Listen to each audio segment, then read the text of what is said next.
out that nothing can get me down. Nothing can take my feet out from under me. There's nothing that can come against me where I'm not going to win in the end. There's nothing that can come against my household where the Spirit of God breaks it free and says, we don't need to worry about that. Y'all know how many text messages I've gotten saying, are you okay? Stop asking if I'm okay. You don't really know me if you're asking if I'm okay.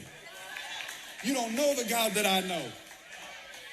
I'm just kidding. I love when people say, because I'm like, man, y'all really love me. I thank you. Thank you so much for praying for it. Yes, I'm doing good. I'm doing good. But y'all understand my heart. We got to get out of the negativity. We got to stop complaining. What are those things that are holding you captive? Quit being comfortable there. It's easy to stay there. It's easy to point the finger at other people. It's easy to blame others. Trust me, I had a lot of family members trying to do that for me. But I said, you know what? I'm not going to do that. That's comfortable for me. That really could be a comfortable place, but I'm going to step out of that. I'm going to say, I just can't wait to be better myself. I'm just going to keep striving to be the best version of me that I could be. I'm going to keep trying to be better for whatever I do next. I'm going to keep trying to, and it's uncomfortable.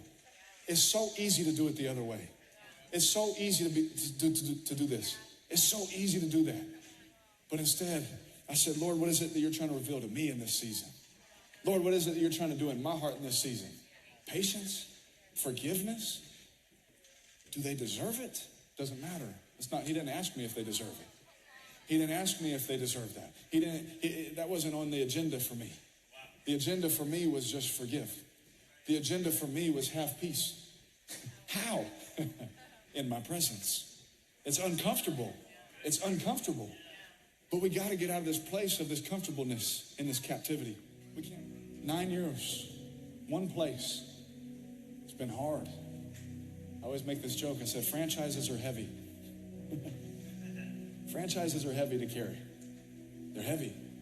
But aren't we thankful that whatever it is that God has asked you to do, that he can be the one to say, why don't you just put it in my hands?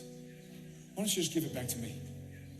I have walked through the hardest times of my life, not knowing if my son was going to make it, not knowing if my grandpa was going to make it, not knowing what's next, not knowing my next step, not knowing these things. And I've walked through these times with an absolute peace and a grace that has covered me.